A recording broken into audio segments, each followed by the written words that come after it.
और आज की इस वीडियो में हम लोग देखने वाले हैं जीके के इम्पोर्टेंट 25 क्वेश्चन के बारे में जो आपके एग्ज़ाम में अक्सर पूछे जाते हैं।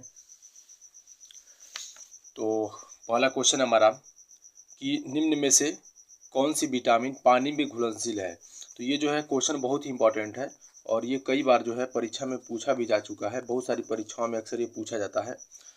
तो इसमें से हमारे क्या क्या ऑप्शन है। ऑप्शन ए आपका है विटामिन ए, ऑप्शन बी है विटामिन डी, ऑप्शन सी है विटामिन सी और ऑप्शन डी है विटामिन के। तो यहाँ पे बताना है हम कि कौन सा जो विटामिन हो पानी में या जल में, ठीक है, पानी या जल में जो होगा घुलनशील है, ये चीज़ यहाँ पे हम लोगों को बतानी है। तो आपका जो विटामिन सी है ये जल में घुलनशील है, ठीक है। विटामिन बी और विटामिन सी जो है जल में घुलनशील है और vitamin A, vitamin D, vitamin के और विटामिन ई ये जो है हमारे वसा में घुलनशील है। तो यहाँ पे बी तो दिया नहीं, इसलिए आपका ऑप्शन सी यानी कि विटामिन सी जो है आपका सही आंसर है कि बी और सी जो है जल कह लें चाहे पानी कह लें उसमें घुलनशील है। बाकी सारे के सारे ये जो विटामिन ए हो गया, डी हो गया, के हो गया और ई हो गया, ये जो है ये वसा में घुलनशील है। अब इस तरह से हमारा दूसरा क्वेश्चन है कि टाइफाइड होने पर कौन सा अंग प्रभावित होता है। यानी कि जब टाइफाइड होता है तो इसमें से कौन सा जो अंग है प्रभावित होता है। तो इसका हमारा ऑप्शन क्या है। ऑप्शन नंबर ए दिया कि फेफड़े, ऑप्शन बी दिया है आपका आंत, ऑप्शन सी दिया है मस्तिष्क और ऑप्शन डी दिया है यकृत। तो दोस्तों जब टाइफाइड होता है तो उससे जो है आपका आंत जो है प्रभावित होता है, ठीक है। आंत जो है मनुष्य का प्रभावित होता है। आंत जो है दो रोग से प्रभावित होता है, टाइफाइड से भी होता है और साथ ही में हैजा से भी आंत प्रभावित होता है, ठीक है। हैजा से भी आंत प्रभावित होता है। और फिर इस तरह से हमारा अगला क्वेश्चन है कि मानव में जो होता है गुणसूत्रों की संख्या कितनी है। मानव में जो है गुणसूत्र की संख्या कितनी, ये भी क्वेश्चन जो है बहुत ही इम्पोर्टेंट है। ये भी कई बार एग्जाम में पूछा गया है। तो मानव में गुणसूत्र कितने होते हैं। तो पहला ऑप्शन जो दिया हमारा 46 जोड़ा, दूसरा ऑप्शन दिया है 50 जोड़े, तीसरा ऑप्शन दिया है 23 जोड़े और चौथा जो ऑप्शन दिया है 32 जोड़े। तो यहाँ पे जो होगा, यहाँ पे थोड़ा आप ध्यान दीजिएगा, यहाँ पे थोड़ा दिमाग लगाना होगा। तो मनुष्य में जो गुणसूत्रों की संख्या होती है वो कुल 46 गुणसूत्र होते हैं, ठीक है, और 23 जोड़े होते हैं। तो 23 जोड़ा जो है मिल करके आपका 46 बन जाएगा, क्योंकि एक जोड़े में जो होगा 2 गुणसूत्र होंगे, तो 23 जोड़े यानी कि 46 गुणसूत्र बन जाएंगे। तो इसका जो सही आंसर होगा वो आपका ऑप्शन नंबर सी होगा। 23 जोड़ा जो है इसका सही आंसर होगा, ठीक है। 46 जोड़ा नहीं होता है, सिर्फ 46 गुणसूत्र होता है। 23 जोड़ा होता है और 46 गुणसूत्र होता है। इस तरह से हमारा अगला क्वेश्चन है, क्वेश्चन नंबर 4 है कि हमारा जो संविधान है, हमारे संविधान के किस भाग में राज्य के नीति निर्देशक तत्व हैं। यानी कि संविधान के जो है किस भाग में राज्य के नीति निर्देशक तत्वों के बारे में बताया गया है, ठीक है। तो इसके लिए हमारा ऑप्शन नंबर ए दिया है कि भाग 3, ऑप्शन नंबर बी दिया है भाग 4, ऑप्शन नंबर सी दिया है भाग 2 और ऑप्शन नंबर डी जो दिया है हमारा भाग 1 दिया है, ठीक है। तो हमारा जो भाग 4 है, ठीक है, संविधान का जो भाग 4 है उसमें राज्य का जो है नीति निर्देशक तत्वों के बारे में बताया गया है। और जो भाग 4 है वो अनुच्छेद 36 से लेकर के जो है 51 तक है, ठीक है। 36 से 51 तक आपका भाग 4 है और इसी में जो है नीति निर्देशक तत्वों के बारे में बताया गया है। यदि हम लोग बात कर लेते हैं भाग 1 की, यदि आपका भाग 1 जो है, तो भाग 1 में अनुच्छेद 1 से 4 तक जो है हमारा भाग 1 है, ठीक है। और इसमें जो है संघ और राज्य जो है, संघ और राज्य क्षेत्र के बारे में बताया गया, ठीक है। संघ और राज्य का जो क्षेत्र है उसके बारे में यानी कि सीमा का जो है निर्धारण, इन सारी चीज़ों के बारे में इसमें बताया गया है।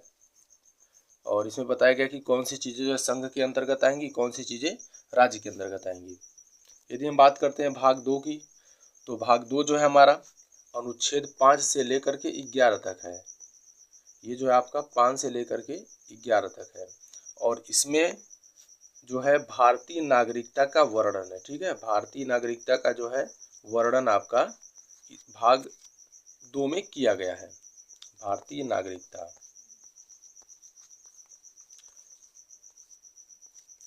फिर इस तरह से यदि हम देखते हैं कि भाग 3 की, तो भाग 3 जो है हमारा वो अनुच्छेद 12 से लेकर के जो है 35 तक है।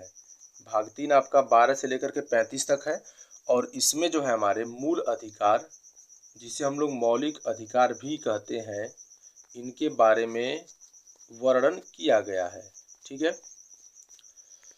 तो इस तरह से हम फिर आगे बढ़ते हैं। और अगला क्वेश्चन हमारा क्वेश्चन नंबर 5 है कि गौतम बुद्ध ने अपना उपदेश जो धर्म चक्र प्रवर्तक के रूप में जाना जाता है कहाँ दिया था। यानी कि गौतम बुद्ध ने जो है अपना जो उपदेश दिया था, जिसे हम लोग धर्म चक्र प्रवर्तक के नाम से भी जानते हैं, कहाँ पे दिया था। तो इसके लिए हमारा ऑप्शन है, ऑप्शन नंबर ए दिया है कि सांची, ऑप्शन बी दिया है सारनाथ, ऑप्शन सी दिया है श्रावस्ती और ऑप्शन नंबर डी जो दिया आपका बोधगया। तो दोस्तों जो गौतम बुद्ध ने जो है अपना जो पहला उपदेश दिया था, जिसे हम लोग धर्म चक्र प्रवर्तक के नाम से भी जानते हैं, वो आपका दिया था इन्होंने सारनाथ में दिया था। ठीक है, सारनाथ में दिया था, सारनाथ में के ऋषिपट्टनम में। ठीक है, ऋषिपट्टनम नामक स्थान पे जो है इन्होंने अपना पहला उपदेश दिया था। तो फिर आगे बढ़ते हैं हम लोग। और अगला क्वेश्चन हमारा क्वेश्चन नंबर 6 है कि सिंधु घाटी सभ्यता की खोज किसने की थी। ठीक है, ये भी आपका क्वेश्चन इंपॉर्टेंट है और आप लोग इसको जो अच्छे से देखिएगा और साथ ही में याद करते भी जाइएगा क्वेश्चन को। तो क्वेश्चन है आपका, सिंधु घाटी सभ्यता की जो खोज किसने किया है। तो इसका ऑप्शन क्या दिया, ऑप्शन ए दिया है कि सर लियोनार्ड बुले ने, ऑप्शन बी दिया है वीसी अग्रवाल, ऑप्शन सी दिया है दयाराम साहनी और ऑप्शन नंबर डी दिया है एएल बासम। तो सिंधु घाटी सभ्यता की जो खोज किया है दोस्तों, वो दयाराम साहनी जी ने किया है। यानी कि 6 का जो है आपका ऑप्शन नंबर सी जो है सही होगा। दयाराम साहनी जी ने 1921 में सिंधु घाटी की जो है खुदाई की थी और इस तरह से इन्होंने जो है सिंधु घाटी सभ्यता की खोज की थी। ठीक है, चलिए फिर आगे बढ़ते हैं हम लोग। अगला क्वेश्चन हमारा क्वेश्चन नंबर 7 है और क्वेश्चन नंबर 7 है कि खजुराहो मंदिर का निर्माण किसने करवाया था। ठीक है, खजुराहो मंदिर जो है उनका निर्माण इसमें से किस वंश ने करवाया है। ऑप्शन नंबर ए दिया कि होलकर, ऑप्शन बी दिया सिंधिया, ऑप्शन नंबर सी दिया बंदेला और ऑप्शन नंबर डी दिया चंदेल। तो दोस्तों आपका जो खजुराहो मंदिर है उसका निर्माण कराया है आपके चंदेल राजाओं ने जो है खजुराहो मंदिर का निर्माण करवाया था। ठीक है, यानी कि क्वेश्चन नंबर 7 का जो है ऑप्शन नंबर डी आपका सही होगा। और फिर इस तरह से आगे बढ़ते हम लोग। और अगला क्वेश्चन है कि भारत और पाकिस्तान 2 स्वतंत्र राज्य बनाए गए। यानी कि भारत और पाकिस्तान जो है कब 2 स्वतंत्र राज्य बनाए गए। तो इसके लिए हमारा ऑप्शन नंबर ए दिया कि शिमला सम्मेलन द्वारा, ऑप्शन बी दिया है क्रिप्स प्रस्ताव द्वारा, ऑप्शन सी दिया है कैबिनेट मिशन प्लान द्वारा और ऑप्शन नंबर डी दिया है भारतीय स्वतंत्रता अधिनियम। यानी कि भारत और पाकिस्तान जो है 2 स्वतंत्र राज्य बनाए गए थे। तो भारतीय स्वतंत्रता अधिनियम के तहत जो है भारत और पाकिस्तान 2 स्वतंत्र राज्य बनाए गए 1947 ईस्वी में। इस नियम के तहत भारत और पाकिस्तान 2 स्वतंत्र राज्य बना दिए गए। 8 का जो हमारा ऑप्शन नंबर डी जो है सही आंसर है।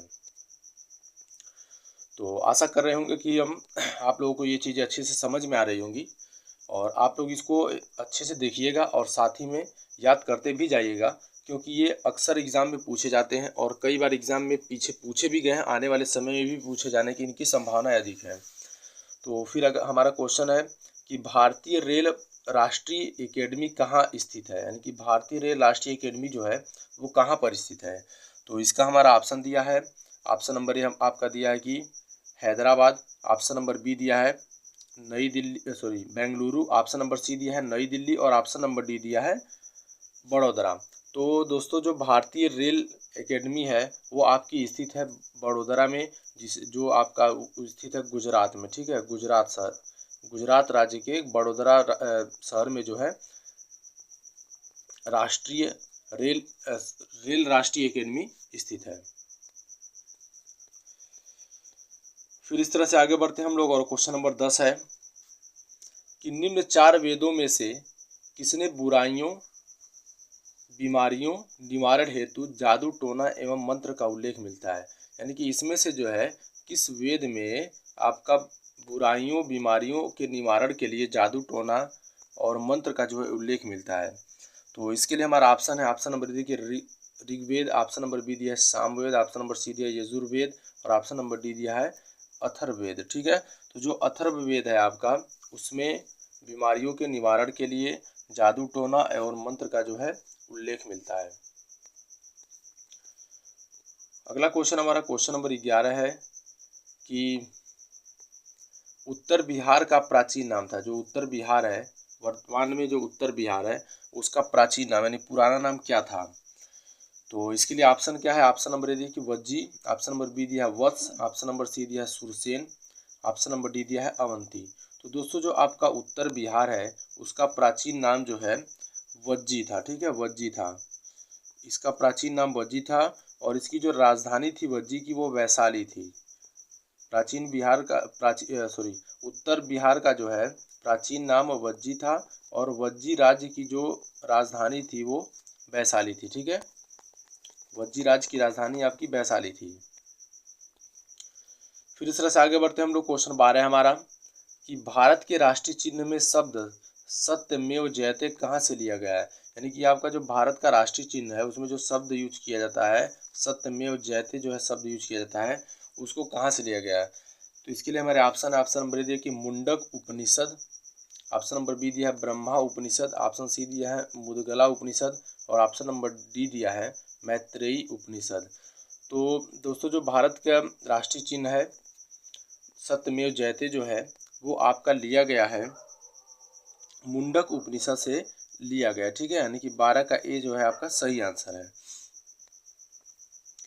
और फिर इस तरह से हम लोग आगे बढ़ते हैं। क्वेश्चन नंबर 13 हमारा कि संसदीय और विधानसभा चुनाव के लिए भारत में मतदान की न्यूनतम आयु, यानी कि संसदीय और विधानसभा का जो चुनाव होता है उसमें जो भारत के मतलब जो वोटर का अधिकार है, ठीक है, वोट डालने का जो अधिकार है उसके लिए न्यूनतम आयु कितनी होनी चाहिए? तो इसके लिए हमारा ऑप्शन है, ऑप्शन नंबर ए आपका दिया है कि 21 साल और 18 साल, ऑप्शन नंबर बी दिया है कि दोनों के लिए 18 साल, ऑप्शन नंबर सी दिया है दोनों के लिए ऑप्शन नंबर बी दिया दोनों के लिए 21 साल, ऑप्शन सी दिया दोनों के लिए 18 साल और ऑप्शन नंबर डी दिया है कि इनमें से कोई नहीं। तो दोस्तों जो आपका सांसदीय और विधानसभा चुनाव के लिए मतदान की जो न्यूनतम आयु है वो दोनों के लिए 18 वर्ष है। ठीक है, 18 वर्ष के पश्चात जो है कोई भी व्यक्ति मत डालने का, किसी भी व्यक्ति को मत डालने का जो है अधिकार है। और ये जो प्रारंभ में ये आपका 21 वर्ष था और इसको घटा करके जो है 21 वर्ष से घटा करके 18 वर्ष कर दिया गया। 61वें संविधान संशोधन के द्वारा जो है 61वें संविधान संशोधन के द्वारा ये चीज़ किया गया कि आयु जो है मतदान करने की आयु 21 से घटा करके 18 वर्ष कर दी गई। इसी तरह से क्वेश्चन नंबर 14 है कि जय हिंद का नारा किसने दिया था? जो जय हिंद का नारा है वो किसने दिया था? ऑप्शन नंबर दिया कि एस.के. गांधी, जे.एल. नेहरू, एस.सी. बोस और बी.जी. तिलक। तो जो जय हिंद का नारा है वो आपका दिया है एस.सी. बोस ने। ठीक है, एस.सी. बोस जी ने जो है आपका जय हिंद का नारा दिया है। फिर आगे बढ़ते हम लोग।